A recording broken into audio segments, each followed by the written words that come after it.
Ang pinakamataas na pagpupuri at pagpasasalamat ay tanging sa ating pinakamamahal na Panginoong Hesus po lamang.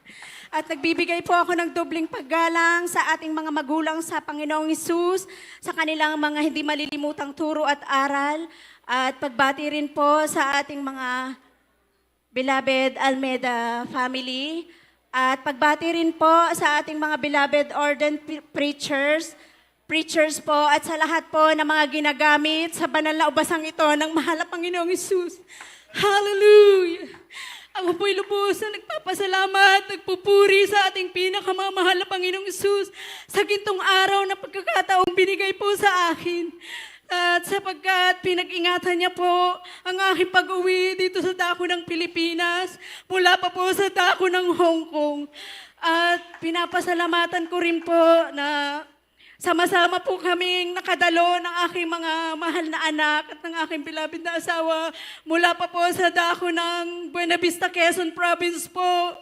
Isa po itong pinakamalaking pagpapala po sa aking buhay na ako po ay makapagpatutuo sa inyong banal na harapan.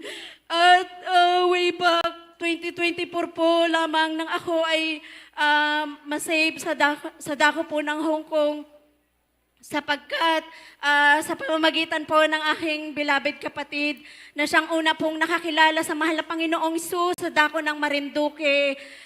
Nung panahong yun po, siya po ay nagdadalang tao, subalit sa kagustuhan niya po na hindi na ito ituloy sapagkat sa dami po ng kanyang anak, sobrang hirap po ng buhay. Kaya nung 5 months pa lamang po, binabalak niya na po itong ipalaglag. At hindi po yun kalooban ng mahal na Panginoong Hesus sapagkat dumating po sa dako ng Marinduque ang gawain ng mahal na Panginoong Hesus at sila po ay isa sa mga naanyayahan. At nung siya po ay nung katatlong araw na sila ay dumalo, doon po niya tinanggap ang bautismo sa tubig. Yun pong kanyang pinagbubuntis na sanggol sa kanyang sinapupunan. Nung siya po ay binabalak niya nga po itong ipalaglag, hindi na po ito gumagalaw sa kanyang sinapupunan. Ngunit nung tinanggap niya po ang bautismo sa tubig sa pangalan ng ating pinakamamahal na Panginoon Hesus, ang batang yan ay gumalaw sa kanyang sinapupunan. Hallelujah! At doon po nagsimula 2012 ang kanilang paglilingkod hanggang siya ay madako sa dako nga ng Hong Kong. Pareho po kami nagtatrabaho doon at siya po ngayon ay ginagamit na bilang adult choir. At noon nga pong 2004 nang ako ay maanyayahan niya, ako po ay sabi ko po sa kanya, pareho lang naman tayong may sinasamba sapagkat ako ay galing po sa dambuhalang relihiyon. Lahat naman po siguro tayo ay galing doon. At sabi ko sa kanya, ikaw na lang dyan, dito na lang ako.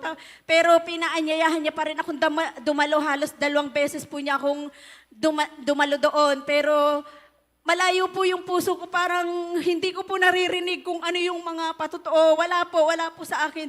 Hanggang sa nagkaroon po ako ng karamdaman na 2 linggo po akong grabe yung aking ubo. At sabi nga po na aking beloved employer, sabi niya, hindi na normal yung ubo mo, kailangan mo nang magpa-check up. Binilhan na po ako ng napakaraming gamot. Ang sabi po ng aking beloved kapatid, sabi niya, tinatawag ka ng mahal na Panginoon, huwag ka nang magmatigas. Ngunit nagpatigas pa rin po ako, hindi pa rin po ako nagpabautismo. Pero 3 beses na po ako halos nakadalo at nag-survey lamang po sa gawaing ito. Hanggang sa matapos po yung ubo ko na yon, nagkaroon naman po ako ng LBM na halos 1 linggo rin po. Bilang po isang OFW, kami po pag pumupunta ng ibang bansa, marami po kaming baong gamot sapagkat mahirap po bumili ng gamot doon pag oras na nagkaroon ka ng sakit. At yun nga pong baon-baon ko na gamot na Diatabs, naubos ko na po yan kaiinom, pero wala pa rin po ako nakamtang kagalingan. Hanggang mga March 20, uuwi po ako noon dito sa dako ng Pilipinas. Sabi niya, bago ka umuwi, magpabautismo ka kasi iba yung protektado ka ng mahal na Panginoon sa iyong pag-uwi. Sabi niya ganun. At dumalo rin po ako, pero sabi ko sa kanya, sige dadalo ako, pero hindi pa ako magpapabautismo. Pagbalik ko na lang, sabi ko ganyan sa kanya, pero hindi po pala yun ang kalooban ng mahal na Panginoong Hesus. At nung araw na yun, ako'y dadalo, March 17, madaling araw po, napanaginipan ko ang ating minamahal na pastor. Hallelujah, hindi man po karapat-dapat. Ako po ay nasa gitna ng malaking baha na sobrang na po na tubig, kulay brown. Hanggang sa dumating po yung isang may edad na mama, may mga kasama po siyang mga sisters na mahahaba ang buhok. Sabi niya, halika anak, isasama kita sa mataas na building. Hanggang sumama po ako doon sa mataas na building na yun. Tapos sabi ko sa kanya, paano po yung aking mga anak? Nandun pa po sa gitna ng baha. Ang sabi niya, huwag kang mag-alala. Babalikan namin sila. Hanggang sa ako'y magising at tumalo ng gawain ng araw na yun. At wala pa rin po sa akin yung panaginip na yun. Tatanggipin ko ang mahal na Panginoon. Hanggang sa nag-preaching na nga po, yun po ay naka-live. Madalas po kami ay naka-live webcast po. At mahal na pastor po nun ang nag-webcast. Tapos nakita ko po siya sa screen. Sabi ko, ito yung napanaginipan ko. Hallelujah. At pagkatapos po nun, natanggap ko pong una ang bautismo, ang banal na bautismo ng Espiritu Santo.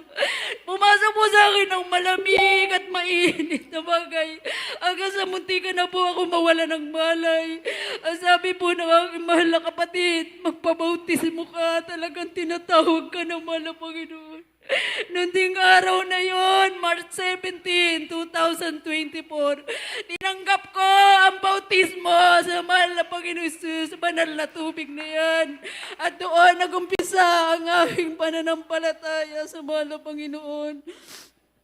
At pasalamatan ko rin po, nito lang pong 2025, nagkaroon po ang aking beloved asawa ng sakit po sa los-los. Yan po ay isang linggo niya pong dinamdam at hindi niya po inaasahan. Nag-umpisa po ang pananakit sa kanyang likod, balakang hanggang hindi na po siya makabangon. Ang sabi ko sa kanya, magpuri tayo. Wala tayong ibang aasahan kundi ang mahal na Panginoon.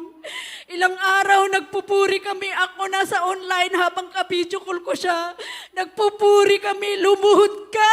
Kahit hindi mo kaya, lumuhod ka. Sabi ko sa kanya, wala tayong ibang aasahan. Wala tayong ospital na pupuntahan kundi ang mahal na Panginoong Hesus. Hanggang lumuhod po siya kahit hirap na po siya makatayo. At nung gawain po ng Friday sa dako ng San Narciso, tumawag po ako sa beloved manggagawa po dito na pumupunta po doon sa Buena Vista, sa San Narciso. Ang sabi ko po, ay daanan po nila yung aking mahal na asawa upang doon po makapagpuri at nang mailihans din po. At nung araw na yon, kahit siya'y hinang-hina, sumama po siya sa gawain at doon nagpuri. At alam niyo po, ang himala ng mahal na Panginoon, pag uwi ng bahay, binagyan po siya ng kalakasan, nakapagluto po siya ng kanyang kakainin. Ganon po kabuti ang ating pinakamamahal na Panginoon Jesus. Hallelujah. At pinapasalamatan ko rin po at ang ating mahal na Panginoong Jesus sapagkat ang pagbibigay po ay talagang susi ng pagpapala. Alam niyo po, ang pag-uwi ko dito sa dako ng Pilipinas ay provided lahat ng mahal na Panginoon sapagkat hindi ko po inaasahan. Nung nakaraang uwi ko po, nag-usap po kami ng aking beloved employer. Ang sabi niya sa akin, wala ka ng bakasyon na dapat iuwi kasi bawat uwi ko sa aking kontrata ay tigi-isang buwan na dapat lamang po ay may araw ng pag-uwi. Hindi po katulad sa Middle East na 2 buwan ka uuwi. Sa Hong Kong po hindi. Kasi meron pong 2 weeks lang every year po. Nadadagdagan lang po yan ng 7 days.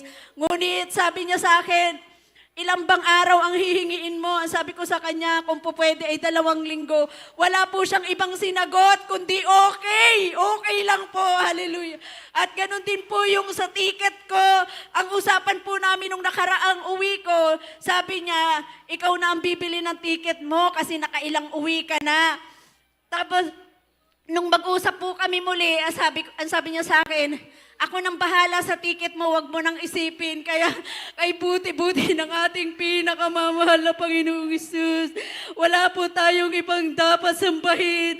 Talagang ang mahal na Panginoong Hesus ay kumikilo sa ating buhay. Hanggang dito na lamang po ang pinakamataas sa pagpupuri ay para lamang sa ating pinakamamahal na Panginoong Hesus. Hallelujah. Praise the Lord. Amen. God bless you, beloved Sister Martes. Salamat sa ating pinakamamahal na Panginoon Jesus.